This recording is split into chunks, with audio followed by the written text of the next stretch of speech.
So some of you may remember this poor, smashed up little thing. Well, it's not smashed up anymore. We have fixed it. Actually, 99% of the effort was Alex Salisbury, my friend in Rhode Island, because I have been so busy with other projects, the whirlwind carousel of repairs, and also working my full-time steam engineering jobs around Massachusetts. I've had almost no time for this, but Salisbury likes to work on things in his spare time, and he just sort of announced one day that he had fixed it.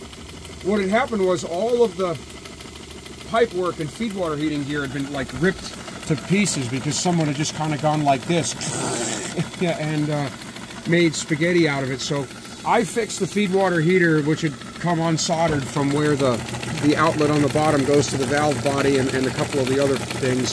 And then Alex did all the piping and rethreading where, because like pipes had broken off where threads were, he rethreaded like this. The threads of this pipe had broken off in that T. There was a bunch of that, like 4 other joints that had, where that had happened here. Haven't fixed this yet. This governor, see, the cutoff control does in fact work, and it's pretty effective too, but the issue is the gears in the governor are actually stripped, so in certain positions these gear teeth skip and the governor does not work reliably. So, and I need, this is something one of you out there may be able to help me with, is finding miniature, and I mean very miniature, leather belts and a way to reliably join the ends so they don't come apart, because I've never been able to figure out where to get them or the joining equipment. But this is quite an interesting engine. You can see the governor, like I said, it actually adjusts the cutoff of the high pressure cylinders, valve gear. We got a feed water pump, but we got a whole system furnished to heat the feed water. The suction comes out of this box here. It comes down, and of course, the first place it goes is into the pump, which is correct because you want the pump handle in cold water so it doesn't cavitate.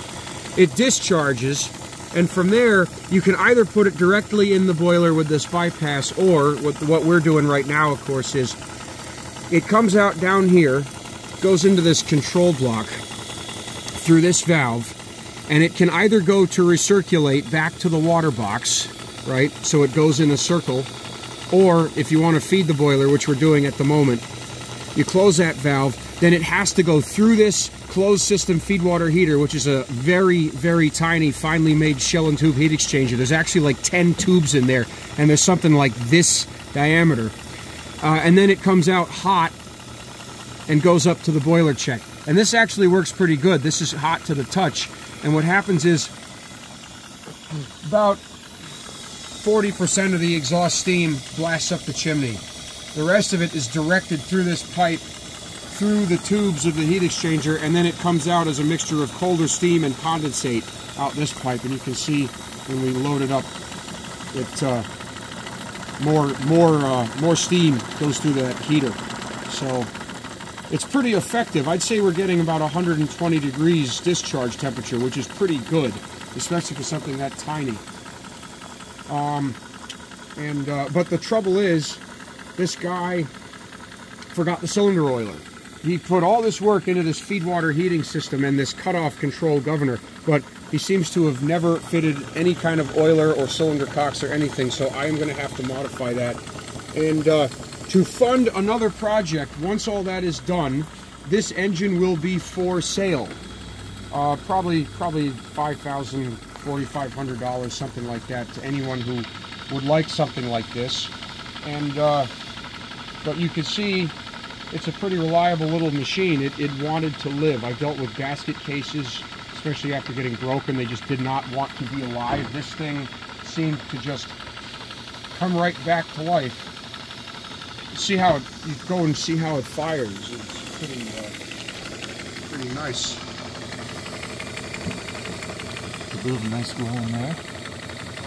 Probably don't even have to add anything. Do you still need to supplement with the blower, EJ, to make that work, or is it something? There's some pretty big chunks, so I'm kind of adjusting it as it goes. If you want to add some more, well, if I do this, it'll work. Yeah, but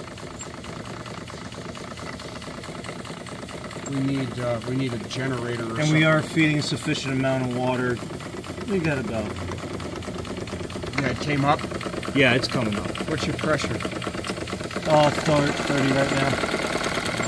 That'll come up again when you recirculate. The whole duration was holding at 35. Yeah, it does that when you constantly feed water. Well, it's a heck of a nice little power package, and the boiler is fantastic. Steams like a real champion. And these small things are very hit or miss. See, I bought this engine thinking it was the big version. It's like this, like Codwin's, but it turned out to be really small.